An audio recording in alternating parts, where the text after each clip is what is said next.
Interessante que quando o povo liberta o povo, quando é que Deus deu a lei para os judeus ali, os hebreus? Quando eles estavam no Monte Sinai. Isso. Interessante. Os 10 mandamentos não foram dados para escravos, mas para libertos. Uau. Deus não dá a lei nem os seus mandamentos para quem está escravizado. Por isso que os mandamentos de Deus não escravizam. Uau. Paulo fala, a lei é boa e o mandamento é bom. Deus não dá mandamento para quem é escravo, Deus dá mandamento para quem ele libertou. Uau. A ordem é para quem libertou. Só que aí nós temos um problema que tem a ver com o orgulho. Deus tirou o povo do Egito, mas o povo não deixou o orgulho. Não deixou o orgulho, não deixou o Egito sair de dentro deles. Eles saíram do Egito, mas o Egito não saiu deles.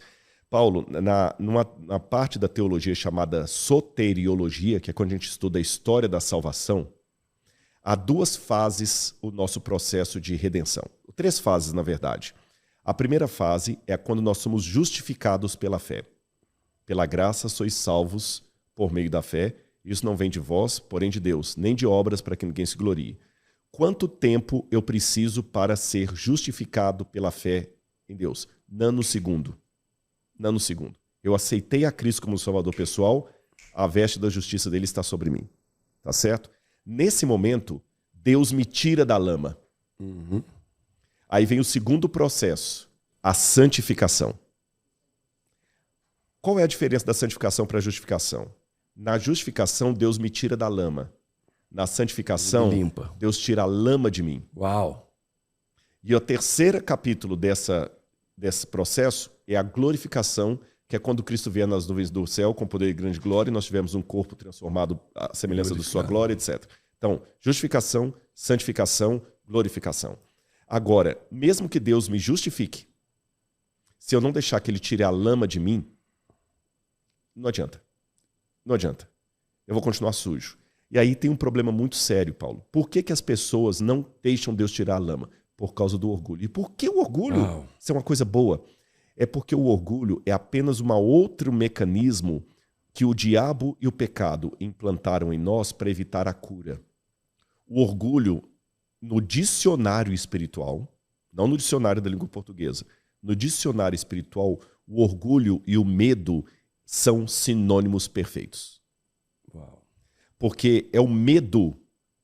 A Bíblia fala, ora, no amor não existe o medo. Antes o perfeito amor lança fora o medo. Todo aquele que teme não é aperfeiçoado no amor. Então vou dar um exemplo, o pessoal vai entender. Quando você era criança, que você machucava, naquela época que o mertiolate ardia, a dor da cura é tão grande que você fica com medo. E o que você fazia? Não, mãe, já sarou. Escondia. Já sarou. E sopra, enche de bactéria aqui. Já sarou. Não sarou nada. Aí você fala, mãe, não precisa mais, não quero mais, não quero mais. Se você sabe que sua mãe vai vir para te repreender, não quero mais. Remédio amargo eu não quero. Não quero. O medo te faz virar o bico e falar, não preciso disso aqui. Porque o medo da cura, o medo da salvação, o medo de Deus. Aí você fica ali na sua pocilga. Você não sai do Egito, mesmo que Deus tire você de lá. Quer um exemplo análogo disso? O filho pródigo. Muita gente, quando prega a parábola do filho pródigo, você deve conhecer em casa, né? O pai tinha 2 filhos, o mais novo falou, pai, me dá a minha parte dos bens, gasta tudo e vai viver depois como prostituta, e depois que acaba todo o dinheiro e tem uma fome, ele vai cuidar de porcos. Muita gente pensa que a conversão do filho pródigo se deu quando ele estava lá na pocilga, no meio dos porcos, que ele fala, vou me levantar e voltarei para o meu pai. Não. Até naquele momento, o orgulho estava tão forte que ele fala o seguinte, quantos trabalhadores de meu pai têm pão com abundância? Irei e direi, pai, não sou digno de ser chamado teu filho, trate-me como um dos teus trabalhadores. Essa expressão parece uma humildade muito grande, foi um orgulho. Eu não vou te pedir desculpa. Não vou te pedir desculpa, não quero. Então me trate como empregado, mas eu não te peço desculpa. E até esse empregado é interessante. Você tem 3 palavras para empregado ou servo em grego. Tem a palavra doulos, tem a palavra paides, que é a mesma palavra também para criança, e a palavra mistios. Doulos é o servo empregado de um modo geral. O paides é aquele que fica na família há anos. E até quando o homem morre, ele é quase tratado como um filho, que já está há anos ali.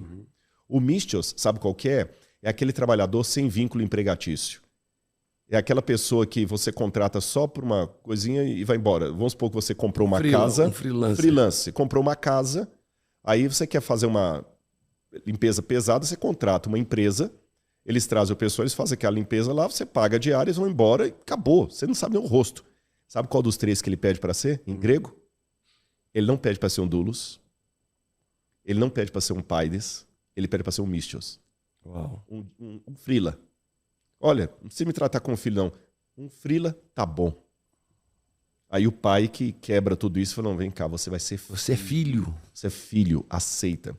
Então, o conselho que eu dou para as pessoas é o seguinte, o primeiro passo para você vencer o orgulho não é ser humilde, é vencer o medo. Porque o medo é que te empurra para o orgulho. É o medo que te faz achar que você não precisa de Deus para cuidar da sua vida. É o medo De ser rejeitado de ser novamente. rejeitado. É o medo, para voltar ao tema do método CIS apenas como ilustração, é o medo que não te permite se entregar. Porque não vai funcionar nada. Se você fizer toda aquela vivência e eu ficar pensando em outra coisa, não vai funcionar. De outro paradoxo aqui. É o medo. O orgulho Quando Deus é a maneira aproxima. mais inteligente de continuar sendo humilhado. Inteligente no sentido da perversidade, da sagacidade, não inteligente no sentido de sabedoria. Por quê? Vamos pegar o povo de Israel. Orgulhosos. Não precisamos de Deus, não precisamos de Moisés. Vamos fazer um Deus para nós mesmos. Qual o Deus que eles fizeram ali? Um bezerro. Que era dos deuses do Egito. Uau. O bezerro era o deus Apis, do Egito. Eles fizeram um deus onde eles iam adorar a religião daqueles que batiam neles. Outro exemplo, quando houve um problema lá de provação, você nos fez sair do Egito para morrer nesse deserto? Melhor que tivéssemos Que ficado saudade. escravos. É melhor ficar escravo. Olha o orgulho te voltando. Outro detalhe, era melhor as panelas de carne e cebola do Egito. Olha que interessante. O orgulho, ele dá um efeito contrário.